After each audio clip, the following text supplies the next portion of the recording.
우리나라 경제권을 집안에서 60%가 여자가 결정한대요.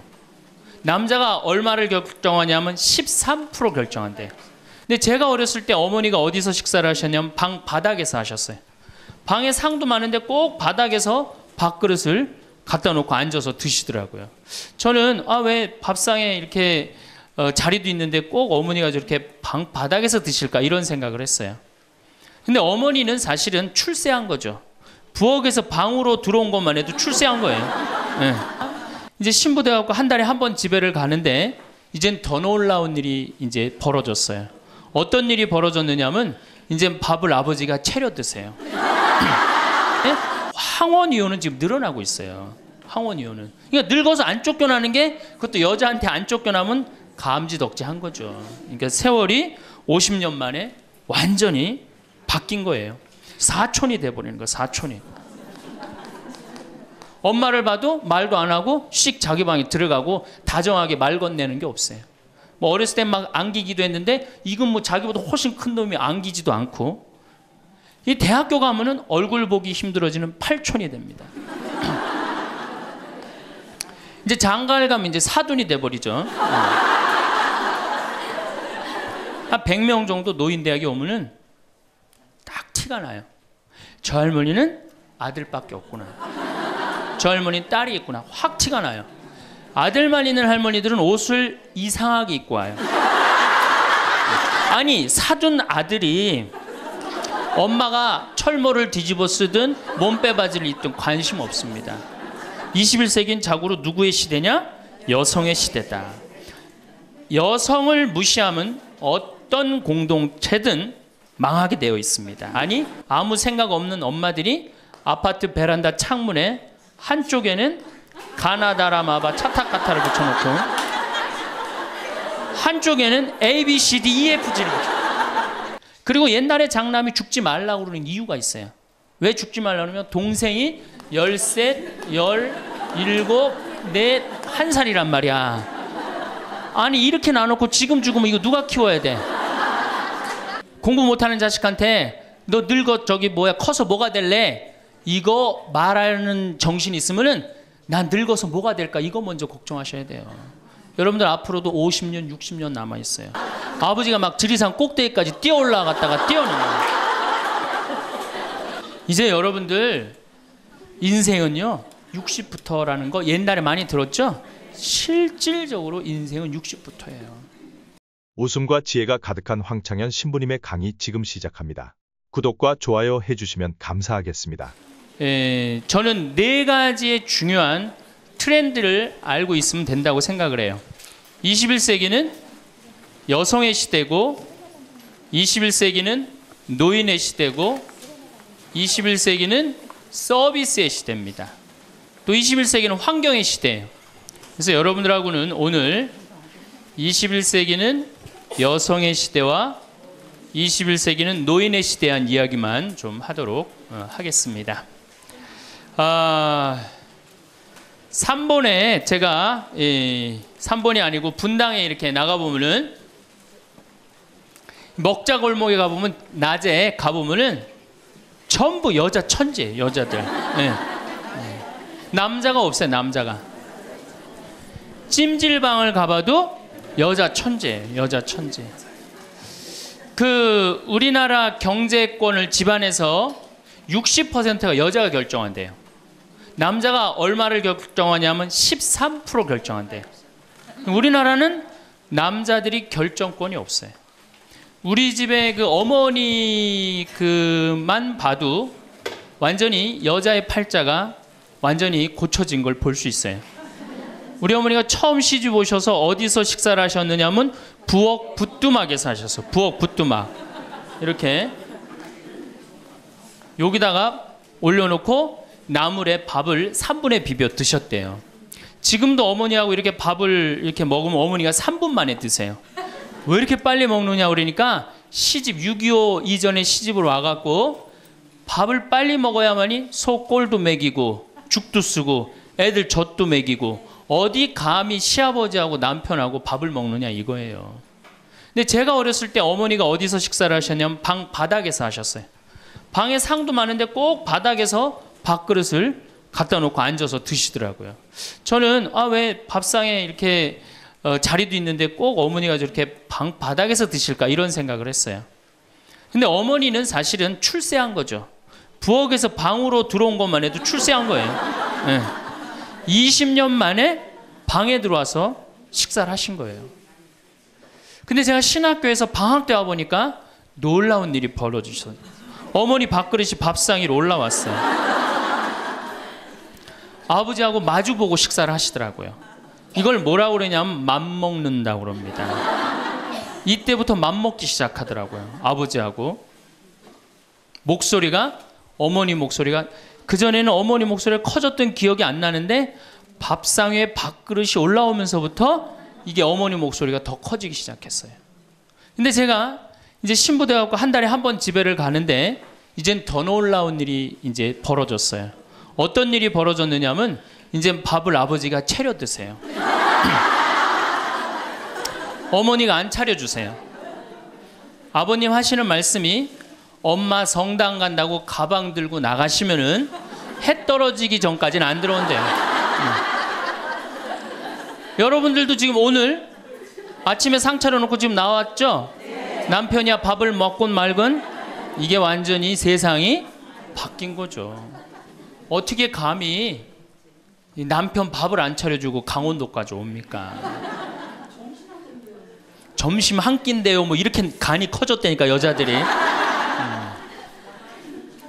자, 그런데 우리 아버님은 한 달에 레지오 4일, 그 다음에 구역 밥모임 4일, 그리고 당신 개모임 한 4일, 12일을 나가서 드세요. 어머니가. 아버님이 12일을 밥을 차려 드시는데 불만을 안 삼으세요. 무슨 생각으로 불만을 안 삼나 했더니 이 늙은 나이에 내가 이 집에서 쫓겨나지 않고 밥 세끼 얻어먹는 것만 해도 감사하다. 여러분들 젊은 사람들의 이혼은 줄어드는데 황혼 이혼은 지금 늘어나고 있어요. 황혼 이혼은. 그러니까 늙어서 안 쫓겨나는 게 그것도 여자한테 안 쫓겨나면 감지덕지한 거죠. 그러니까 세월이 50년 만에 완전히 바뀐 거예요. 여러분들 2002년에 판사 임용고시에 1등부터 10등까지 6명이 여자였어요. 2006년에 판사가 110명이 됐는데 남자가 56명, 여자가 54명. 근데 2007년에 판사가 90명이 임용이 됐는데 남자가 38명, 여자가 52명, 남자가 38명. 그러니까 2배가 많은 거예요. 예. 훨씬 여자가 많은 거예요. 이 작년에 외무고시 31명이 합격을 했는데 남자가 10명, 여자가 21명. 이 놀라운 통계입니다.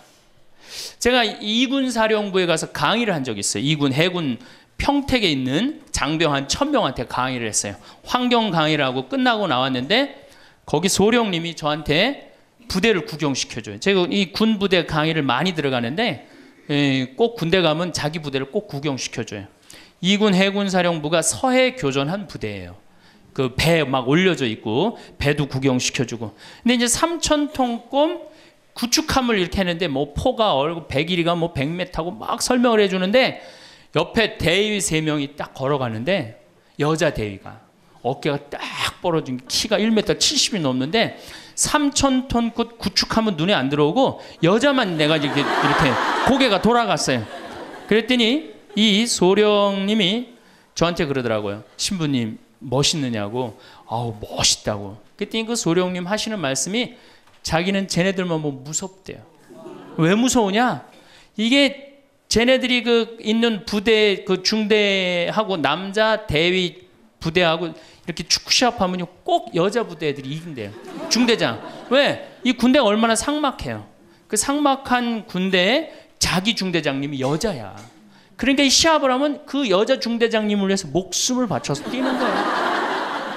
그래서 그 소령 얘기가 이제 곧 여자 장군 나올 거라고.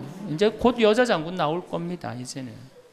정말 제가 3번에 가서 한번 강의를 한 적이 있어요. 한 7, 8년 전에 고등학교 전교 1등부터 10등까지 9명이 여자예요. 남자 딱 1명이에요. 남자 딱 1명. 안산에 보니까 전교 1등부터 10등까지 1등부터 5등까지는 다 여자예요. 그러니까 요즘 남자애들이 왜 이렇게 시험을 못 보느냐? 컴퓨터 게임 때문에. 그 다음에 음란 사이트 때문에. 그 다음에 개떼처럼 돌아다니는 특성 때문에 남자애들이 여자애들을 따라갈 수가 없대. 혹시 우리 집에 남자만 아들만 낳았다 손 들어보세요. 우리 집에 아들만 있다 손 들어보세요. 이 집은 이제 망한 거예요.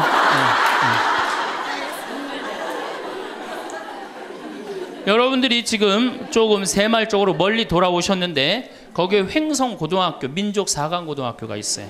그런데 10년 전에는 여학생이 한 명도 입학을 못했어요. 근데 재작년부터 여학생이 훨씬 많이 입학을 합니다. 어딜 가도 여자가 약진을 하고 있어요. 2007년 여러분들 의사, 변호사, 회계사, 약사, 이거 고소득 일자리에 70%가 여자가 차지해요. 남자는 30%밖에 못 차지해요. 그러니까 완전히 이 여자 세상이 온 거죠. 일본의 골드만삭스라는 이게 굉장히 중요한 통계인데 이 여성들이 얼마나 중요하냐? 115개 기업을 조사를 했는데 여성 이사가 있는 회사는 10년간 일본이 90년서부터 2000년까지 0% 성장을 하죠. 10년간 주식이 96% 오른 건 다 여성 이사가 있는 회사만. 그때 일본은 전체적으로 몇 프로 올랐느냐? 13% 올랐다는 거예요. 우리 집에 이제 딸이 있다. 그렇다면 이제 역사의 한 페이지를 장식할 인물이 나올 거예요. 여기 계신 분들 중에 내가 아들을 놓으면은 처음에 아들이 고추 달고 딱 나오면 뭔가 여자로서 일을 해낸 것 같죠. 그렇죠?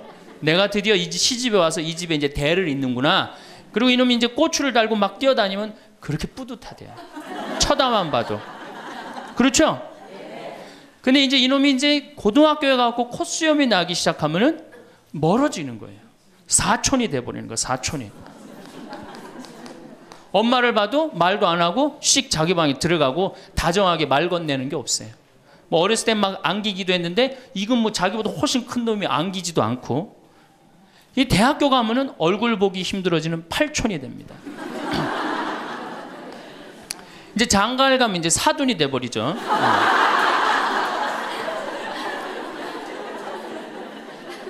제가 여기 여러분들 노인대학에 옵니다. 이렇게 1박 2일로 100분 정도 와요.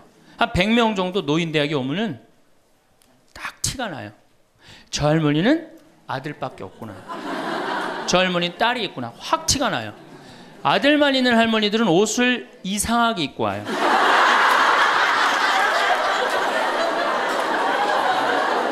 그 몸빼 바지 비슷한 거 입고 와요. 아들만 있는 할머니. 아니 관광버스를 타고 여기까지 오는데 1박 2일을 오는데 멋을 좀 내야 되는데 하여튼 몸빼 바지 비슷한 거 입고 와요. 파마를 해도 어떻게 하고 오느냐? 철모 뒤집어 쓴 거 같이 이렇게 하고 와요. 파마를 하고 와도. 그럼 물어보면 제가 물어봐요. 할머니 아들밖에 없죠? 그러니까 아들밖에 없대. 아니 사둔 아들이 엄마가 철모를 뒤집어 쓰든 몸빼 바지를 입든 관심 없습니다. 근데 딸이 있는 할머니들은 틀려요. 딸이 있는 할머니들은 이 스카프를 하고 와도 색깔이 벌써 뭐 보라색에 벌써 틀려요. 이 파마 웨이브가 틀려요. 딸이 있는 할머니들은 네, 딸이 있는 할머니들은 파마 웨이브가 틀려요.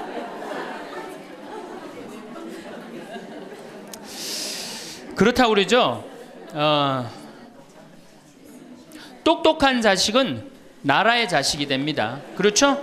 똑똑한 아들 자식은 나라의 자식이 되고 돈 많은 자식은 그렇지 사돈의 자식이 되고 이게 어리삐리한 것만 내 아들로 남아서 평생 고생시키는 거예요. 어리삐리한 것만 내 아들로 남아서 평생을 고생시켜요. 그러니까 여러분들 중에 아들이 있다고 행복하고 뭐 믿고 완전히 시대를 잘못 알고 있는 거예요. 이제는 늙어서도 아들이 있어도 소용이 없는 시대다. 21세기는 자고로 누구의 시대냐? 여성의 시대다. 여성을 무시하면 어떤 공동체든 망하게 되어 있습니다. 어떤 공동체든. 우리나라에서 돈 제일 많이 버는 기업이 삼성이에요. 여성 이사가 제일 많은 회사가 삼성입니다. 아프가니스탄 여성 글도 안 가르쳐요. 그러니까 굶는 거예요. 샘 월튼이라는 분이 있어요. 이분이 누구냐면 월마트 창시자예요. 월마트 아시죠? 세계 최대의 기업이죠. 이 양반이 이제 세상 떠났는데 이 양반이 뭐라고 그랬냐면 당신 회사에 결정권을 가지고 있는 여성 이사가 30%가 넘지 않는다면 당신 회사는 10년 후에 망할 걸로 생각해라. 그렇게 얘기를 했어요. 그러니까 이제는 사회에 돈 쓰는 주체는 다 누구예요? 다 여자예요. 제가 수없는 강의를 해도 내 강의를 듣는 대부분은 다 누구예요? 여자들이에요. 남자는 그 시간에 어디가 있어요? 노예처럼 돈 벌러 나가면은 그거 먹으러 다녀, 강의 들으러 다녀. 그러니까 돈을 쓰는 주체가 여성이기 때문에 여성을 이해하지 못하는 공동체는 망하게 돼 있어요. 그 많은 기업가들이 그걸 간파한 거예요. 제일 먼저 망할 때가 어디야? 한국 천주교. 모든 결정권이 누가 있어요? 남자들이 있잖아요. 주교님, 신부님들이 다 결정하잖아요. 난 걱정이 앞서요.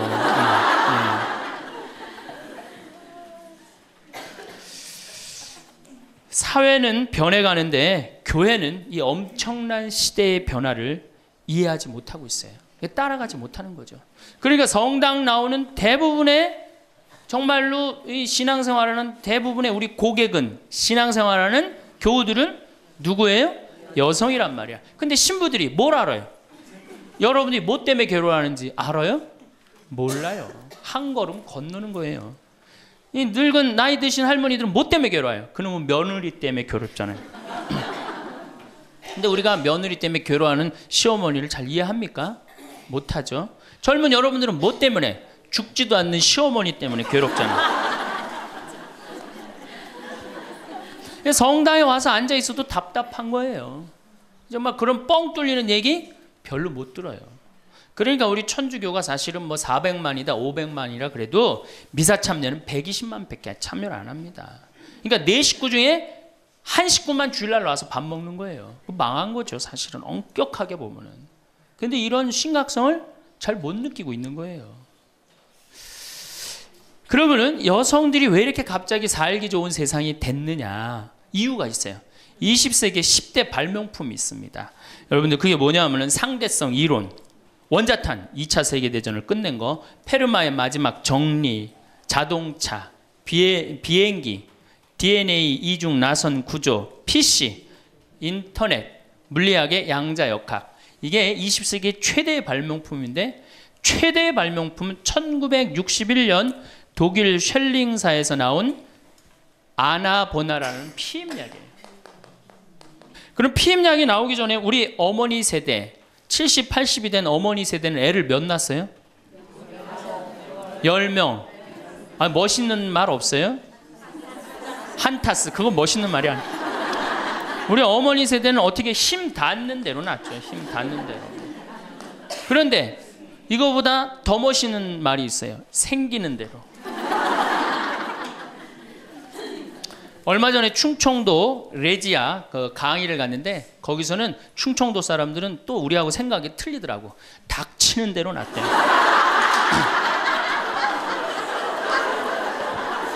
닥치는 대로 낳대요. 그러니까 우리 어머니 세대 16에 시집 갑니다. 그렇죠? 16 생식 능력이 시작되면 그럼 배가 불러요. 16 시작하고 배가 부르면 17 되면 애가 하나 나와요. 애가 나오면 얼마나 바빠요. 젖 먹여줘야죠. 얼러줘야죠. 논일 나가야죠. 밭일 나가야죠. 우리는 어렸을 때 집에 누에를 키웠어요. 누에 뽕 먹여야죠. 얼마나 바빠요. 그런데 이게 아장아장 걸어다닐만 하면 19 되면 또 어떻게 돼? 또 배불러. 그 20 되면 또 하나 나와. 이 둘이 이제 아장아장 기어다니고 정신이 하나도 없죠. 22 되면 또 배불러요. 23 되면 또 나와요. 그러니까 어디 놀러 가고 싶어도 어떻게 하나는 포대기에 싸고 하나는 젖에 매달고 하나는 옆구리에 끼고 어딜 옛날에 여자들이 놀러를 가요. 집 밖 동네 밖 꿈도 못 꿨습니다. 이렇게 몇 가지 애를 놓냐면 40가지 애를 낳아요. 그러니까 몇 년 동안 애를 놓느냐면 25년 동안 애를 놓는 거예요. 25년 동안. 여러분들 이게 사람이에요? 25년 동안 애를 놓으면 이거는 애를 놓는 게 아니라 새끼 놓고 새끼 키우고 새끼 놓고 새끼 키우고 새끼 놓고 새끼 키우는 거예요. 그러니까 40에 내가 애를 놓으면은 그 애는 내 첫 장남의 애하고 같이 자랍니다. 그러니까 옛날에 할머니들은, 요즘 젊은이들은 다 우리 아가야 그러잖아요. 근데 옛날에 할머니는 다 뭐라 그래? 아이고 우리 새끼들 그러잖아요. 막내는 새끼로 안 보이죠. 강아지로 보입니다. 강아지. 아이고 우리 강아지. 그러니까 25년 동안 저렇게 새끼 놓고 새끼 키운 여자 머릿속에 든 게 있느냐? 머릿속에 든 게 있을 수가 없어요. 그렇게 바쁜데 무슨 생각할 시간이 어디 있어요. 그래서 머릿속에 든 거 없는 여자가 집안일 챙겨나면 그 집 망한다. 그래서 암탉 꼬꼬댁 하우스 폭삭 그랬어요. 옛날에는. 그런데 이 피임약이 나오고부터 애가 줄어들기 시작합니다. 4명으로 3명으로 2명으로 이젠 1.05명으로 줄어들었어요. 여자가 애 놓는 시간이 1년으로 줄어들었어요. 1년으로. 여자한테 몇 년의 시간이, 자유시간이 주어져요? 24년의 자유시간이 주어진 거예요. 자, 24년 동안 여자들이 사법고시 보고 행정고시 보고 외무고시 보고 육사 가고 해사 가고 공군사관학교 가고 경찰대학 뭐 1, 2, 3등 수석 졸업, 육사, 해사, 수석 졸업, 이건 다 이제 옛날 얘기에 다 휩습니다. 그러니까 여러분들 가정에 우리 집에 아들만 있다. 이 집은 뭐예요? 망한 거예요. 그래서 내가 딸을 둘 놓으면 뭐? 금메달. 그렇죠? 아들 하나 딸 하나 놓으면 은메달. 아들만 둘 놓으면 목메달. 그래, 목메달. 동메달이 아니에요. 목메달이에요. 목메달은.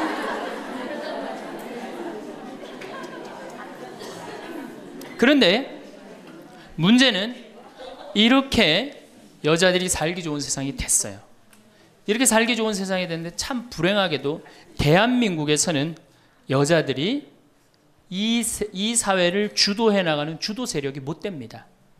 왜냐하면 16대 때 우리나라 여성 국회의원이 16명에서 300명 중에 5.4%, 17대 때는 39명, 300명 중에 그러니까 12%, 13%예요. 그런데 여러분들 정말로 잘 산다는 스웨덴은 국회의원이 42.7%, 덴마크는 29.8%, 30%예요. 그러니까 여성들이 사회에 진출해서 그 사회를 변화시키려고 굉장히 노력을 해요. 근데 우리나라 여성들은 사회가 뒤집어지든 엎어지든 지금 바로 여러분들 세대, 지금 30대, 40대, 50대 요 세대들은 관심이 없어요. 엎어지든 뒤집어지든. 지금 여러분들 우리나라 4급 공무원 100명 중에 여자 공무원이 몇 명인 줄 아세요? 딱 5명이에요. 그러니까 미국의 대사분이 우리나라에 이제 있다가 이제 미국에 가면서 한 신문의 칼럼에 글을 쓰고 갔어요. 대한민국 이상하다. 이렇게 여자들이 대학까지 나오는, 이렇게 많이 나오는 나라도 없다. 그런데 대학까지 나온 이 고급 인력이 시집만 가면 다 자기를 관둔다. 참 이상하다. 그래서 한국이 발전을 못하는 거예요. 그 인력이 어떻게 그대로 다 계속 사회를 위해서 노력을 해야 되거든요. 우리가 $10,000에서 $20,000로 넘어갈 때 여성의 사회 참여율이 모든 국가를 통계를 빼보니까 9% 정도 증가했대요. 여성들이 사회에 나가는 게. 우리나라는 1.6%. 사회 안 나가는 거예요. 왜 안 나가요? 두 가지 때문에 안 나갑니다. 이 두 가지, 이 병을 고치지 않는 한 우리나라는 선진국으로 가기도 힘들고 대한민국 정말 행복한 나라로 가기도 힘들어요. 첫 번째 뭐냐? 자식 교육. 여기에 미쳐 있어요. 요즘 내가 이렇게 방송을 보면은 정말로 정신없구나 이런 생각이 들어요. 두 번째로는 텔레비전. 이게 또 방송으로 나가겠지만 이 텔레비전님에 미쳐 있어요. 텔레비전. 이 두 가지 여자들이 완전히 미쳐서 사회에 건강한 세력이 되지 못하는 거예요. 그럼 자식 교육을 가만히 보면은 한번 보세요. 내가 이제 딱 아기를 가졌어. 임신을 했어. 요즘 젊은 엄마들이 임신을 딱 하면은 얼마나 이뻐요. 지금 이제 해도 나고 이제 조금 있으면 더 멋있어질 것 같은데 강도 예쁘고 산도 예쁘고 꽃도 예쁘고 하늘도 예쁘잖아요. 그럼 내가 세상에 태어나갖고 정말 이렇게 행복하게 살았으면 좋겠다 이런 생각하는 엄마들 거의 없어요. 임신을 하는 순간 내 뱃속에 서울대학 C가 들어왔다고 생각을 해요. 이게 얼마나 불행해요. 그래갖고 뱃속에 있는 애한테 글자를 가르칩니다. 도화지를 이렇게 오려서 대한민국 대통령 뭐 변호사 뭐 이런 거. 그다음에 이제 요즘 또 2개 국어를 알아듣는다고 How are you today, my baby? It's raining. 비 온다 이거죠 오늘. 사실 여러분들 태아는 뱃속에 있으면서 10달 동안 잔다고 그래요. 그 애한테 무슨 그래서 그걸 뭐라 그래? 태교라고 그러잖아. 교육을 시키는 거 뱃속에 있을 때부터 얼마나 불행합니까? 뱃속에 있을 때부터 교육을 받으니. 그러니까 엄마의 태를 열고 세상에 나왔어. 그래갖고 3번에 이제 아파트촌이죠. 아파트를 통해서 수리산을 너무너무 보고 싶어 얘가. 구름도 보고 싶고 눈도 보고 싶고. 근데 이 잔인한 엄마들이 아니 아무 생각 없는 엄마들이 아파트 베란다 창문에 한쪽에는 가나다라마바 차타카타를 붙여놓고 한쪽에는 A, B, C, D, E, F, G를 붙여. 수리산을 보고 싶어도 보여요 안 보여요? 글자에 가려서 안 보이는 거예요. 내가 누워서 모빌이 돌아가는데 기억 니은 디귿 리을이 막 돌아가요. 모빌이. 겨다닐만 하면은 엄마들이 텔레비에는 텔레비전이라고 써놓고 냉장고에는 냉장고라고 써놓고 의자에는 의자라고 써놓고. 그러니까 애들이 겨다닐 때마다 글자가 없는 데가 없어요. 그러니까 요즘 애들이 몇 살이면 한글 띱니까? 5살이면 4살 띄어요? 5살이면 한글 띄어요. 여기 계신 분 중에 초등학교 들어가기 전에 한글 띄신 분들 계세요? 없을걸요? 저는 초등학교 1학년 내내 받아쓰기 빵점이었어요. 기억나요? 1년 내내 빵점이었어요. 글자가 뭔 줄 알고 학교를 들어가요. 맨 뛰어놀다가 어머니가 어느 날 갑자기 여기다 수건 딱 달아주니까 이게 학교 가는 건가 보다 하고 학교 갔죠. 2학년 때 저는 한글 띄었어요. 근데 내가 5살에 한글을 띈다. 흥분됩니까? 안 됩니까? 드디어 우리 집에 천재 태어났다. 저한테 데리고 옵니다. 신부님 우리 애가 천재인가 봐요. 왜요? 텔레비에 나오는 글자 모르는 글자가 없어요. 5살밖에 안 됐는데 축복기도 좀 해주세요. 안수기도 해달라는 거죠. 그럼 내가 걔 머리에 손을 얹고 뭐라고 그러냐? 이제 네 인생은 쫑났다.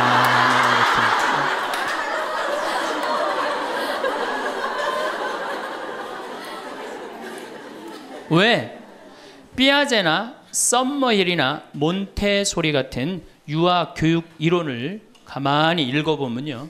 3살, 4살, 5살 때 뇌의 75%가 형성된대요. 이때 고정적인 개념을 가르치지 말라고 그래요. 근데 이 글자를 가르치면 글자는 잘 알지만 뭐를 몰라? 다른 걸 모르는 거예요. 그야말로 이제 똑똑 바보가 되는 거죠. 저한테 이렇게 말하는 엄마들이 참 많아요. 신부님, 우리 애가 머리는 똑똑한데 노력을 안 한다고. 어림도 없는 소리예요. 왜? 얘는 이제 머리가 완전히 막혀 있는 거예요. 이때 어떻게 해야 돼? 저는 어렸을 때 이때 어떻게 자랐느냐면은 스레트에 막 겨다니다가 떨어져갖고 끓는 물에도 떨어져 봤어요. 아, 이게 끓는 물에 떨어지면 디는구나. 그 다음에 팽이 깎는다고 막 낫으로 깎다가 여기 쳐갖고 아직도 여기 이 상처가 있어요. 5살 때 확 뼈까지 잘라갖고 이게 잘라지는 거구나. 이러면서 애가 뭐를 이해해? 세상을 이해한단 말이야. 세상 돌아가는 이치를 깨닫는단 말이야. 그때 돌아가면서. 근데 책상 앞에서 글자만 배운 애는 다른 경험이 전혀 없는 거예요. 그래서 나는 초등학교 때 이렇게 성당에 이렇게 오는 엄마들, 내가 이제 다음 주에도 이제 유치원에 가서 강의를 하는데 엄마들이 그렇게 하는 엄마들이 참 많아. 너 바보야? 왜 이거하고 연결할 줄을 몰라? 이렇게 이해가 안 돼? 그렇게 막 화내는 엄마들 되게 많아요. 여러분들도 자식들 키우면서 이렇게 화낸 자식 있어요, 없어요? 분명히 있는 애는 이제 걔는 똑똑 바보예요. 왜냐하면 하나만 알고 다른 걸 모르는 거예요. 그래갖고 이제 천재인 줄 알고 초등학교에 들여놨더니 남들하고 섞어 놓으니까 어때요? 똑같은 애. 이때부터 이제 학원에 보내기 시작하는 거예요. 무슨 영어 학원, 속셈 학원, 웅변 학원, 피아노 학원, 무슨 요즘 서당도 있다고 그래. 서당. 저는요, 지금 우리나라 여자들이 얼마나 정신없느냐면요, 무슨 특목 유치원이 있대요. 고등학교 가기 위한 특목 유치원이 있다는 거예요. 이건 초등학교도 아니고, 그래서 9시부터 2시까지 공부를 하고 2시부터 4시까지 시험을 보고 간대요. 6살, 7살짜리 아이가 세상을 막 느끼고 누리고 행복하게 살아가야 되는데 머릿속에 뭐가 들어있는 건지 모르는 거죠. 내 아이가 어떻게 살면 행복한지를 모르는 거죠. 1등만 하면 행복하다고 생각을 하는 거예요. 이게 우리나라의 불행의 시작입니다. 전 국민이 불행한 이유 중에 하나예요. 그러니까 이게 돈이 얼마가 들어가? 20조가 사교육비로 들어간다는 거죠. 20조가. 큰 문제죠. 그래갖고 이제 초등학교 때는 엄마 말을 듣습니다. 왜? 엄마가 나보다 크니까. 때리면 맞아야 되고, 그리고 그때는 막 똑똑하지도 않잖아, 얘가. 근데 딱 6학년만 넘어서 갖고 중학교 1학년만 되면요, 갑자기 엄마보다 애가 커져요. 딸은 그래도 괜찮아. 아들놈이 이렇게 커지면요, 확 커집니다. 그래갖고 이제 학원을 땡땡이를 깠어, 애가. 너 이놈 새끼 왜 학원 땡땡이 까고 그래? 너 공부 빨리 해야지. 좋은 대학 가서 너 출세하고 행복하지. 뭐가 좋은 대학 가는 게 행복해. 그래갖고 딱 때리려고 그러면 말 안 들으면 때리려고 그러죠. 여러분들 그러죠? 그러면 이제 아들이 딱 엄마 손을 딱 잡고 내려다보면서 중요한 게 있어요. 흰 눈동자 95%, 까만 눈동자 5%를 확 뒤집으면서 엄마를 밀쳐내면서 뭐라고 그러냐면은 이거 왜 때리냐고 말로 하자고. 여러분들 중고등학교 자식한테 맞는 부모가 14%예요. 이 지금 웃으면서 우리가 얘기를 해서 그렇지 실질적으로 심각한 가정 너무나 많습니다. 실질적으로. 왜? 엄마가 어디 있어? 우리 애들한테 관리자만 있지. 얼마 전에 반포 성당에서 교육을 받으러 오셨어요. 강의 끝나고 반포 자매님 한 분이 저하고 얘기를 할 기회가 있어서, 신부님 제가 중국집을 합니다. 그래도 반포에서 합니다. 꽤 잘 되는 음식점입니다. 제가 중국 음식점에 엄마들이 점심 때 갖고 탕수육 하나 시켜갖고 애 스케줄 관리해 준다는 거야. 아니 그거 시켜놓고 학원 어디 가고 몇 시에 뭐 가고. 야, 애가 행복할 것 같아요? 어림도 없는 소리예요. 그러니까 얘네들이 무슨 병에 걸리냐면 번아웃 병에 걸려요. 하느님 인간으로 태어났으면 10살 때 쓸 거 20살 때, 30살 때, 40살 때, 50살 때 쓸 에너지를 줬는데 이거를 유치원부터 초등학교 때까지 다 태워 없앤 거예요. 그러니까 중학교만 올라가면 애가 에너지가 하나도 없어. 텅 비었어. 그래갖고 무슨 병에 걸리냐면 귀찮아 병에 걸려. 뭐 좀 하자 그러면 뭐라 그래? 엄마 귀찮아. 좀 놔도. 아무것도 하기 싫은 거예요.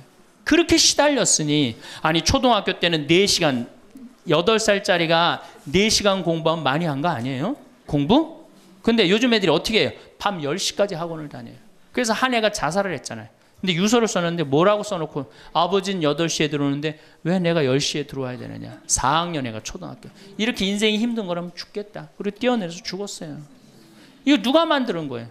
여러분들이 만드는 거예요. 여러분들이 도대체 인생을 어떻게 살면 행복하고, 우리가 내 아이에 맞게 살아가야 되는데 내 아이가 공부만 못하면 뭐라 그래? 너 커서 뭐가 될래? 어? 근데 유태인들은요, 공부를 못해도 애 기를 안 죽인대요. 우리는 공부 못하면 애 기 죽여, 인간성 나빠, 불효자의 천하의 몹쓸 놈이야, 꼴뚱하면은. 근데 유태인들은요, 꼴등을 하면은요, 부모가 애 기를 절대 안 죽인다. 꼴등하는 것도 서러운데 집에서 기까지 죽이면 애는 어디로 가라고. 그러니까 너 꼴등해도 괜찮아. 커서 돈만 많이 벌어. 지금 반에서 1, 2등 하는 애들 다 네 나중에 비서로 쓰고 회계사로 쓰면 돼. 걔네들 지금 열심히 공부하는 이유가 다 너를 위해서 공부하는 거야. 완전히 애 기를 살려주는 거예요. 그러니까 스티븐 스필버그가 나오는 거예요. 여러분들, 스티븐 스필버그가 고등학교 2학년 때 학교 적응을 못해서 학교를 관둡니다. 그리고 지지나 반에 편성돼요. 지지나 반에. 그런데 엄마가 어떻게 했느냐? 우리 아들은 영화를 좋아하니까, 우리 아들은 상상력이 좋으니까 훌륭할 거야. 끊임없이 아이의 길을 살려줘요. 이 사람이 어떻게 됐어요? 세계 최고의 감독이 된 거예요. 그 상상력 하나만 가지고. 엄마가 만약에 공부 지지나반, 이 지지나반에 들어간 이 지질이 복도 없는 거, 내가 팔자도 없지, 이랬다면 스티븐 스필버그가 나오지 않았을 거예요. 근데 우리나라는 꼴등하면 인간성 나쁘고 불효자고 부모님 마음 이해 못하고, 사실은 꼴등하는 애들이에요. 여러분들, 성격 좋은 애들이 꼴등하는 거예요. 이 유한 애들이 독한 놈들이 1등하는 거예요. 여러분들 자식들 중에 1등하는 애들이 있으면 독한 애들이에요. 그거 좋아할 거 하나도 없어요. 자, 이제 우리가 자녀들, 이제 엄마들이 무슨 생각을 하냐면, 내가 내 아이를 정말로 행복하게 키운다는 생각, 아니면 차라리 신앙으로도 키워야 되는데 이게 대학에 미쳐 있기 때문에 중학교 3학년, 고등학교 3학년 때 미사를 안 나가면은 은근히 눈을 감아줘요. 은근히 눈을 감아줘요. 이땐 막 강하게 얘기를 안 합니다. 근데 사실 이게 이제 우리가 정말로 잘못 키우는 거죠. 자식을 완전히 잘못 키우는 거예요. 우리가 우리 자식들을 질서를 알게 키우든가 아니면 예의를 알게 키우든가 아니면 사랑을 알게 키우든가 봉사를 알게 키워야 되는데 너 편안하고 너 1등만 하면 최고야. 네가 1등만 하면 모든 게 다 용서돼. 그런 거예요. 우리가 얼마나 자식을 잘못 키우느냐면 제가 이제 20년 전이에요. 신학교 졸업하고 내 동창 신학생하고 제주도 여행을 가기로 했어요. 근데 내가 이제 혼자 이제 돈이 없어갖고 이제 나하고 같이 가서 김해 부산에 가서 비행기를 탔어요. 24년 만에 처음으로 비행기를 탄 거예요. 참 굉장히 설레고 막 기대되더라고. 그래서 창가에 앉으면 막 밑에 막 내려다 보이는 거 막 꽃피는 팔도강산의 마지막 해가 그 장면이었어요. 비행기 타고 막 아래 내려다 보는 거. 그래서 나도 그걸 꿈꾸면서 나 비행기를 탔어요. 근데 마침 주님께서 날 도와주셔갖고 제가 창가에 딱 앉았어요. 그럼 내 옆에 내 신학생이 옆에 앉고. 그래갖고 뭐 폼을 있는 대로 막 바깥에 내다보고 막 난리를 치는데 저쪽에서 이제 젊은 엄마가 한 5살짜리 아이의 손을 잡고 또박또박 걸었는데 왠지 불안하더라고. 그러더니 아니나 달라 바로 내 옆자리, 내 좌석 옆자리에 딱 앉는 거예요. 근데 이 5살짜리 놈이 엄마한테 졸르기 시작하는 거야. 엄마 나 창가에 앉고 싶다는 거예요. 그런데 이 엄마가 안 돼. 여긴 네 자리고 저긴 저 형 자리이기 때문에 너는 여기 앉아서 가야 돼. 이렇게 말하면 얼마나 좋겠어요. 내 쪽 확 돌아서더니 학생 우리 아들이 처음 비행기를 타는데 창가에 앉고 싶으니까 자리 좀 양보해 달라는 거예요. 여러분들 5년 만에 처음 탄 놈이랑 24년 만에 처음 탄 놈이랑 어느 놈이 더 애절할 것 같아요? 이건 24년 만에 탄 놈이 훨씬 애절해요. 그런데 제가 나도 처음 탔기 때문에 자리를 못 양보하겠다 이렇게 말할 수가 없더라고. 그래서 제가 자리를 양보했어요. 근데 이놈이 비행기가 뜨자마자부터 자는 거예요. 내가 내리는 동안 내내 째려보면서 결심한 게 있어요. 내가 죽을 때까지 저놈 얘기를 하리라. 그래서 지금 하는 거예요. 지금 20년째 지금 하고 있어요. 근데 내가 이제 배를 타고 목포로 와서 이제 기차를 타고 올라오는데 목포에서 조금 광주쯤 지났을 거예요. 어떤 아이가 초등학교 한 4학년쯤 되는 애가 막 땀을 막 삐질삐질 흘리면서 배를 움켜쥐더라고요. 너 왜 그러냐니까 배가 너무 아프대. 나는 이제 좌석이 있고 그 아이는 서서 있는데 비행기 자리도 내준 놈이 기차 자리 하나 못 내주겠어요? 너 여기 와서 앉아라. 나 괜찮으니까. 그래갖고 얘가 이제 내 자리에 앉아서 한 30분을 가는데 그 엄마가 한참 보더니 일으키더라고요. 너 일어나라고. 그 학생한테 자리를 내주라고. 나 괜찮다고. 근데 그 엄마 말이 아직도 기억에 나요. 내 아이가 난 질서를 아는 아이로 자랐으면 좋겠다. 아프다고 이렇게 다 하면은 나중에 커서 얘가 뭘 알겠냐. 자기 편안한 대로 살 거 아니냐. 그러니까 나를 도와달라고 그 엄마가 그러더라고요. 이제 시간이 지나서 나는 그렇게 지금 그 비행기에서 내 자리 뺏은 놈은 지금도 엄마 속을 썩일 거고 그 기차 자리에서 일어난 아이는 지금 엄마의 영광이 됐을 거예요. 근데 우리가 자식을 키울 때 어떤 기준으로 키우느냐 이 굉장히 중요합니다.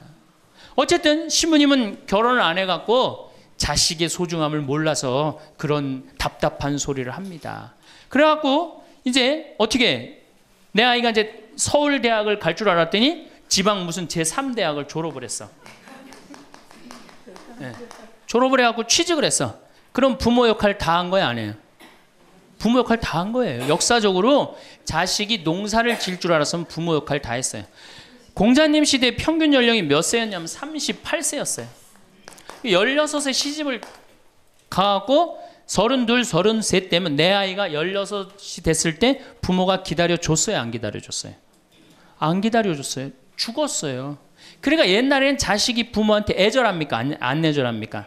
애절해요. 죽지 말라고. 그러니까 옛날에는 장남이 어머니 아버지 돌아가시면 어떻게 손가락 깨물어서 단지해드렸어요. 입에다 피 넣어드렸어요. 그건 어느 장남이나 부모가 30대 돌아가면 다 합니다. 그리고 허벅지 잘라갖고 고기 먹고 싶다면 자기가 직접 해주고 그게 뭐 상상이 안 가는 일이지만 옛날에는 그게 가능했어요. 왜? 이렇게 날 키우고 지금 죽으면 어떻게 하느냐. 그리고 옛날에 장남이 죽지 말라고 그러는 이유가 있어요. 왜 죽지 말라고 그러면 동생이 13, 17, 4, 1살이란 말이야. 아니 이렇게 나눠놓고 지금 죽으면 이거 누가 키워야 돼? 장남이 키워야 되잖아요. 그러니까 죽지 말라고 그랬던 거예요. 근데 우리 어머니가 60까지 살았어. 그러면은 이 1살이 시집 장가 가는 나이예요. 그러니까 장남이 너무 고맙다고 이렇게 내 동생 다 키워줘서 너무 고맙다고 잔치를 해준 게 바로 회갑 잔치, 환갑 잔치예요. 그러니까 옛날에는 환갑이 굉장히 의미가 있었어. 근데 요즘은 환갑을 차려줬는데도 이게 안 죽네.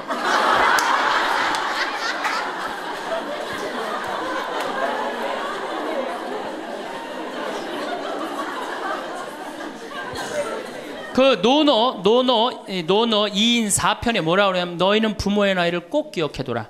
부모를 모실 날이 얼마 남지 않은 것을 생각하고 그 다음에 부모가 살 날이 얼마 남지 않은 것을 생각하고 부모의 나이를 꼭 기억하라고 했어요.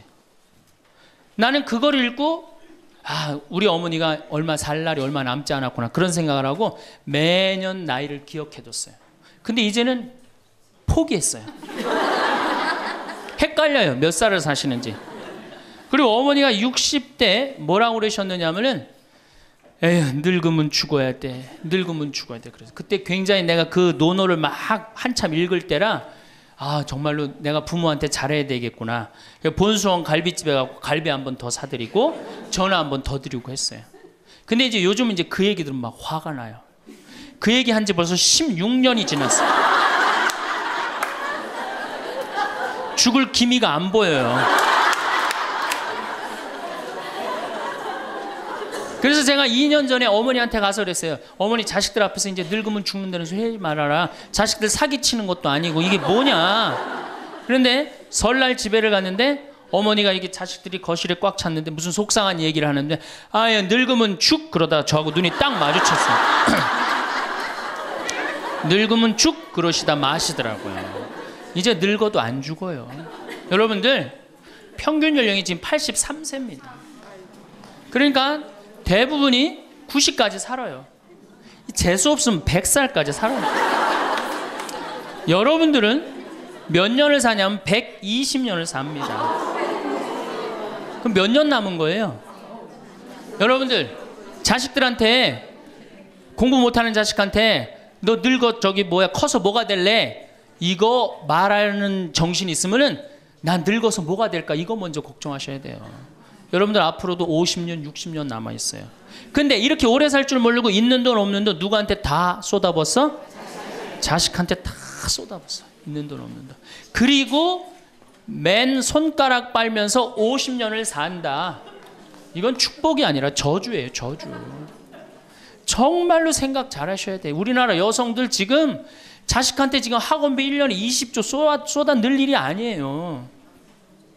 늙어서 죽지 않으면 결국은 누구하고 힘들어져요? 자식하고 힘들어질 거 아니야. 돈은 한 푼 없지. 자식은 그래도 공부시켰다고 쳐다는 보는데 죽지도 않고 계속 그것도 1, 2년도 아니고 40년, 50년 이렇게 보고 있으면 어때요, 여러분들? 이 생각하면 딱 쉬워요. 여러분들 주위에 40살 먹은 아들이 장가도 안 가고 빈둥빈둥 엄마 주위에서 이렇게 붙어서 살아. 40살 된 딸이 시집도 안 가고 엄마 아빠 옆에서 붙어서 살아. 그 딸 이뻐요? 미워요? 밉죠? 반대로 뒤집어서 생각해 봅시다. 우리 엄마가 90이 됐는데 죽지도 않고 빈둥빈둥 나한테 매달려서 살아. 그럼 그 자식 이쁠 것 같아요? 부모가 이쁠 것 같아요? 안 이쁠 것 같아요? 미워요. 이건 어쩔 수 없어요. 특히 아들이 모시는 게 아니잖아요. 며느리한테 얹혀 살면 더 힘든 거예요. 이 우리 현실의 현실. 계산상 안 맞아. 계산상 20년 키웠으면 20년어치만 받아 먹어야 될 거 아니야. 안 그래요? 20년 키웠으면 20년어치만 받아 먹으면 되잖아. 근데 이건 20년 키우고 지금 50년 60년 이렇게 받아 먹게 생겼어요. 내가 고등학교 3학년 때까지 어머니 아버지가 저를 키워줬어요. 고등학교 3학년 때까지 참 고맙더라고요. 신부가 돼서 그런 생각했어요. 그래도 옛날에는 신부가 집안 떠난다 그러지만 지금은 집안하고 신부하고 연관이 많아요. 그래서 내가 그래도 어머니 아버지가 나를 20년 키워줬으니까 내가 20년은 갚으리라. 20년 얻어먹었으니까 20년은 갚으리라. 그런 생각을 했어요. 참 기특한 생각을 했죠. 내 첫 활동비가 46만 원이었어요. 어머니 2만 5천 원, 아버지 2만 5천 원. 용돈을 드리기 시작했어요. 지금 17년째 한 달도 안 빠지고 용돈을 드려요. 지금은 좀 많이 드리죠. 뭐 강의 다니고 그러니까 조금 제가 강사료 있으면 한 달에 뭐 5번, 6번 강의를 나가니까 그 강사료 중에 하나만 나눠줘도 용돈 많이 드리는 거예요. 17년 드려요. 한 달도 안 빠지고. 제가 생각해도 제가 기특해요. 이제 3년만 하면 끝나는 거 이제.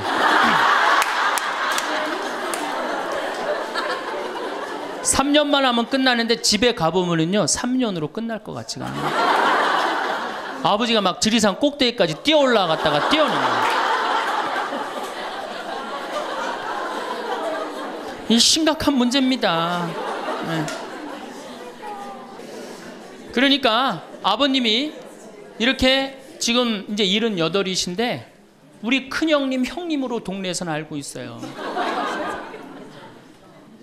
근데 여러분도 한번 생각을 해보세요. 내가 돈 없이 정말로 50년을 자식한테 얹혀서 산다. 그럼 어느 자식이 그 부모한테 효도를 끝까지 할 수 있겠느냐. 이거 불가능한 거예요. 여러분들 지금 내가 자식 잘 키우면 호강할 거라고 생각하죠? 어린 반푼어치도 없는 소리예요. 잘 키워놓은 자식은 나라의 자식 됩니다. 돈 많은 자식은 얼굴 구경하기 힘들어요. 예.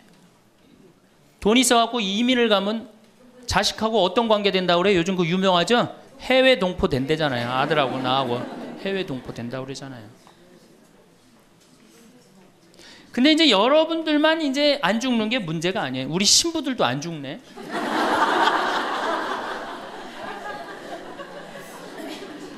신부들이 내가 신부 될 때 우리 수원교회 은퇴사제가 한 분 계셨어요. 한 분 계셨는데 지금 19분 계세요. 19분이 우리가 은퇴기금을 모았는데 벌써 다 쓰셨어요. 그리고 이제 죽지도 않고 그대로 가세요. 지금 여기 지금 우리 교구의 최고 원로 신부님 지금 와 계시거든요. 예, 와 계신데 지금 이제 83인지 4인지 또 헷갈리는데 예, 계신데 건강하세요. 제가 보기엔 한 95까지 사실 겁니다. 그러니까 참 우리 신부들, 여러분들은 그나마 손자도 있고 손녀도 있지. 우리 신부들은 아무것도 없잖아. 은퇴하면은 땡이에요, 땡. 교우들이 찾아와요. 이거 1년 겨우 찾아고 1년 지나고 나면 내가 은퇴 신부님들 가보면 하루 종일 혼자 계세요. 그것도 1년 365일. 그러니까 이탈리아는 어떻게 은퇴를 안 합니다. 신부님들이. 절대 은퇴 안 해요. 왜? 외로운 걸 아니까. 이 실제로 있었던 일인데 93살 먹은 할아버지 신부님이 은퇴를 안 하는 거예요. 그러니까 여러분들 시어머니 93살 되면 제정신이에요? 제정신 아니에요? 아니 93살 먹은 신부님이 93살이 정신이 오락가락 하는 거예요. 그러니까 이게 신부님이 혼배 때 이제 장례 강론하고 장례 때 혼배 강론하고 막 이러는 거예요. 주교님이 머리가 아픈 거예요. 그래서 하루는 주교님이 찾아가서 신부님한테 신부님 이렇게 은퇴하라고 그래도 은퇴도 안 하시고 이렇게 맨날 이렇게 헷갈려 하시고 하니 내가 보자 하나 보내줄 테니 그 보자 받아갖고 어려운 건 보자를 시켜라. 그래서 신부님 너무 기분이 좋대. 보자가 딱 온다 그러니까. 보자가 왔는데 70살짜리를 보내는 거예요. 70살짜리를 보내는 거예요.